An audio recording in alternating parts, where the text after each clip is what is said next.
ನಡದಲ್ಲಿ ಹಿಂದೂಪರ ಸಂಘಟನೆ ಲೀಡರ್ ಇದ್ದಾರೆ, ಶ್ಯಾಮ್ ಸುಂದರ್ ಅಂತೇಳಿ. ಅವರು ಬೈಕ್ ನುಗ್ಗಿಸಿದ್ರು.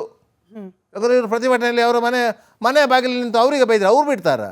ಧರ್ಮಸ್ಥಳದಲ್ಲಿ ನಿಂತು ಧರ್ಮಸ್ಥಳದವರು ಬೈದರೆ ಅವರು ಬಿಡ್ತಾರಂತ ಹೇಳಿ ಶ್ಯಾಮನ ಮನೆ ಬಾಗಿಲಲ್ಲಿ ನಿಂತು ಶ್ಯಾಮನಿಗೆ ಬೈದರೆ ಶ್ಯಾಮ ಬಿಡ್ತಾನ?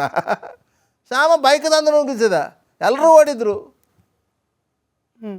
ಅಲ್ಲಿ ಬೆಳ್ತಂಗಡಿಯ ವಕೀಲರನ್ನು ಹಿಡ್ಕೊಂಡು 2 ಕೇಸು ಮಾಡಿದರು. ಅವರ ಮೇಲೆ ಪ್ರಚಾರ ಬಂಗಾರರಿಗೆ ಹೇಳಿಸಿ ಅವರನ್ನು ಅರೆಸ್ಟ್ ಮಾಡಿ ಜೈಲಿಗೆ ಕಳಿಸಿದ್ರು. ಇಲ್ಲಿವರೆಗೂ ಮಟ್ಟಣ್ಣನವರವರ ಎಂಟ್ರಿ ಇಲ್ಲ ಎಂಟ್ರಿ ಇಲ್ಲ.